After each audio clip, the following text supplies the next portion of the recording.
Psalm 19 siyaqala ukufunda verse number 2 sende ukujumpa abazalwane kuba lenzaba yinze bese siya 5 and 7 siphinde sijumpe siya ku 10 to 15 siyogcina nga 32 to 37 last one khona leNkosi ifundisa ngendlela from verse 1 inkosi yaseZekhiya itela seluleko sa-Isaya Hezekiya inkosi wathi kume akuve lokho wazamla ingubo takhe wambathe masaka wahamba wangena ethempelini lasemakathe wathumela kwa-Eliyakim induna yasesigodlweni naShebna labemabhalane kanye nebaholi bebapristi bonke bagqoke emasaka baya kuprofethi Isaya umsa wa-Amosi siyajumpa ngicela siye verse number 5 ethi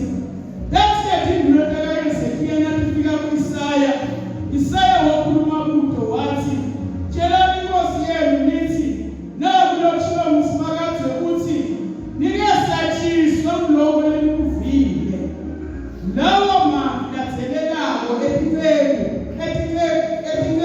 lenkosi yase-Asiriya lethi ihlamba lakhe ngawo lalelani ndawufaka kuye umoya lotamenda ukuthi athi nakeva umbiko lothide anenzeka kuyeleveni lakhe ngilapho-ke nyawumeka afele khona ngenyemba sisuke siye la ku-10 to 15 ifundisa ngale ndlela tshelani Hezekiya inkosi yakaJuda nithi ungayengwa loNkulunkulu wakho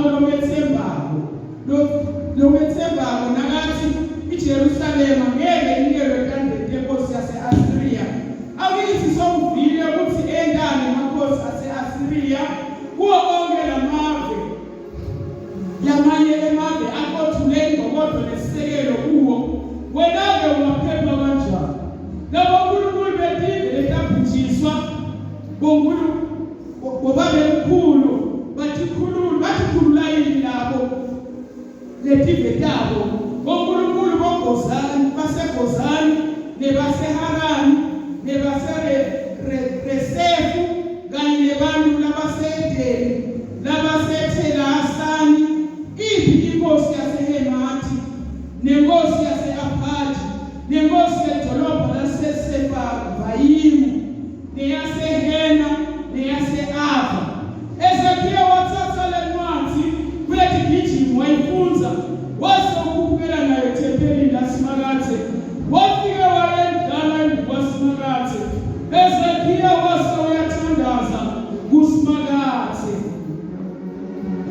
Jesus cela bese siyakade ekugcineni la sawugcina khona encwadini la verse number 82 befundisa ngale ndlela ngakho-ke naku lokushiwa ngusimakathe maqondana nenkosi yase-Asiriya ngeke ingene kuleli dolobha noma imipilishele impilisholo kulo ngeke ibe embi kwalo ngelihawu futhi ngeke yente lutho lokuyivibhetela iyakwenzeka ngaleyo ndlela leti engayo ngeke ingene kuleli dolobha kusho simakathe ngitalivikela leli dolobha ilisinzise ngenxa yami nangenxa yenceku yami Davide alokho abusuku ingelosi yasimakathe yaphuma yabhubhisa emadoda lathi inkulungwane lethi likhulu ne-185 labesenambe ema-Asiriya bathi bantu nabavuka ekuseni nakusasa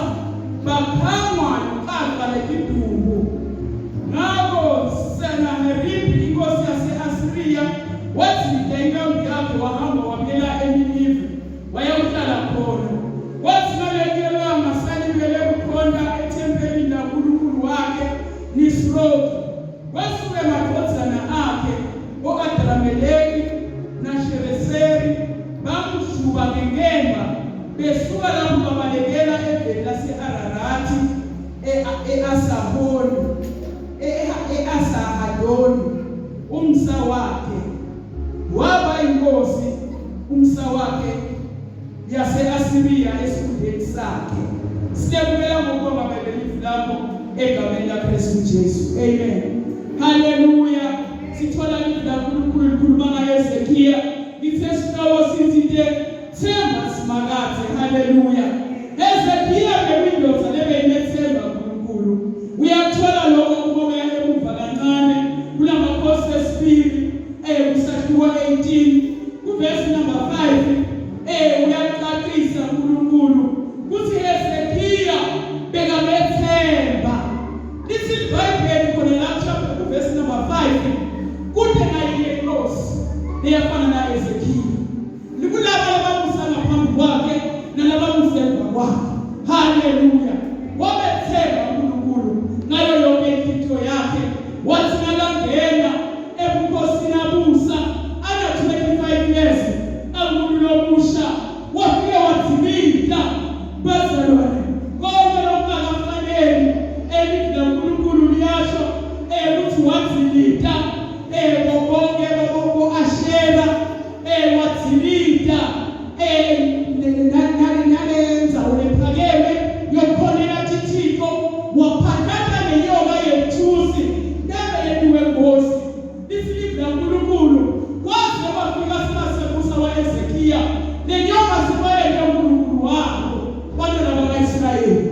Nenyoka lelathi uNkulunkulu Moses akayele ayiphanyele etulu lolonto uvuka kuyo utakuphila lapha kuNumbers 21 bazalwane basinza nebabuka kwenyoka bakhuphula lenyoka sebayeka uNkulunkulu wakho. Hallelujah. Hezekiya wafika iphakatha enyoka yethusi waklina kuthi kuphandle uNkulunkulu lophilayo, uNkulunkulu onemandla onke, uNkulunkulu lothembekile. Wahamba naye uNkulunkulu wabekela imanga ngoba bekanamathele uNkulunkulu ngayo yonke into yakhe. Liyasho leli laNkulunkulu ukuthi akuzange kube nenkosi lefana naye. Hallelujah.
likaJesu akafani nalobo uNkulunkulu bebakholwa nenkosi yase-Asiriya.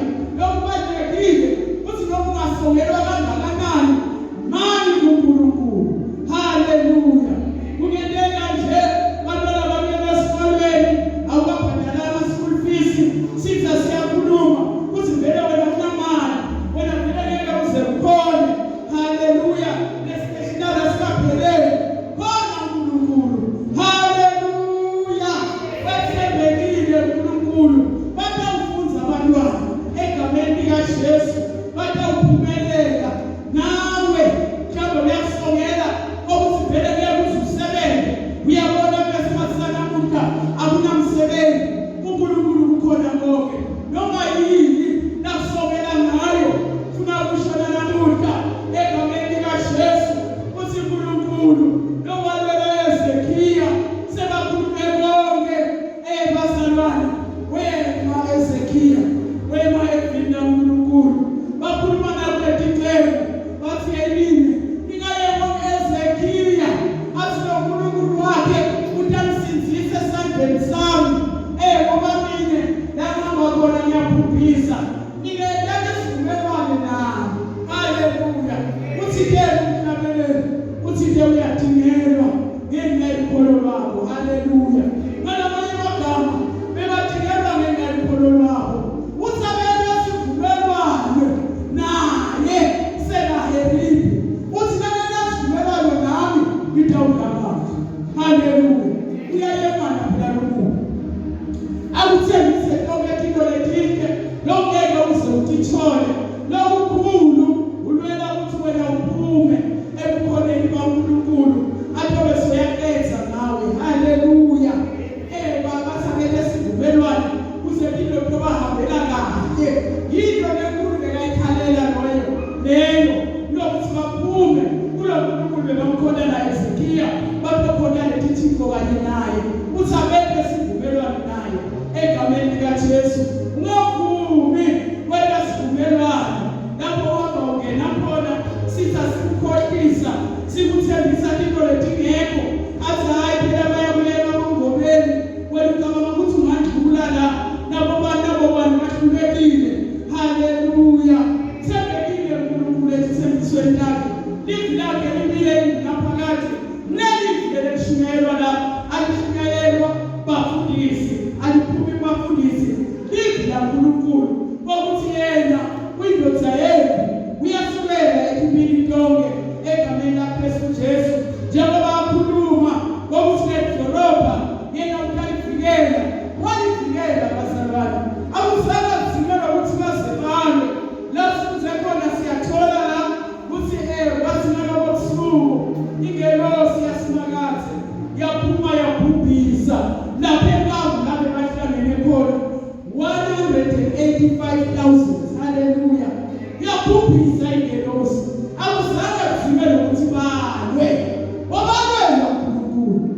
Inkosi yase-Asiriya nayiva lokho Sanaheribi wathilita iNkambu wahamba wabuyela eveni lakhe njengokusho kwelivi laNkulunkulu. Lithi la ukwenzeka abuyele eveni lakhe lapho afela khona. Nakafika lekhaya amadodana akhe ayambulala. Haleluya. Livi laNkulunkulu liqiniso ngaso sonke isikhathi. Akawaqambe mama nawe loSanaheribi lokusongelako khona uNkulunkulu ukuthi amwele utotoke timo lobhekene nakho. Haleluya. Livi lakhe liyasho ebagcwele nasencwadzini yeMahubo 33 verse number 16 kuthi ngisho nenkosi ayiqobi ngenxa yokuthi nemasosha amaningi. Haleluya. Usimangaze bazalwane besicobelana. Uyedwa kekho nomunye lofumela konke timbi. Ithi ngisho nesikhwaga asinqobi ngoba sinemandla amakhulu. Kube sikhwaga siyanqoba ngemandla amakhulu ngabakazame Goliathi abulawe uDavide. Davide wabe kathembe uNkulunkulu wasilahla phansi isikhwaga ebasethembile Goliathi kuthi hayi vele la sinemafilisti sihlomile sina Goliathi uyabhubhisa. Haleluya. uNkulunkulu wethu unemandla okwenza konke. Asinethembe njengalendodana Ezekhiya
haleluya nanamuhla ubukele nalo lentutho elimele nawo kulama challenges obhekene nawo khona uNkulunkulu kumela letipi siya emthandazweni bangcwele uyeka mgcotha kaNkulunkulu mfundisi Manzini usikhulekela egameni likaJesu.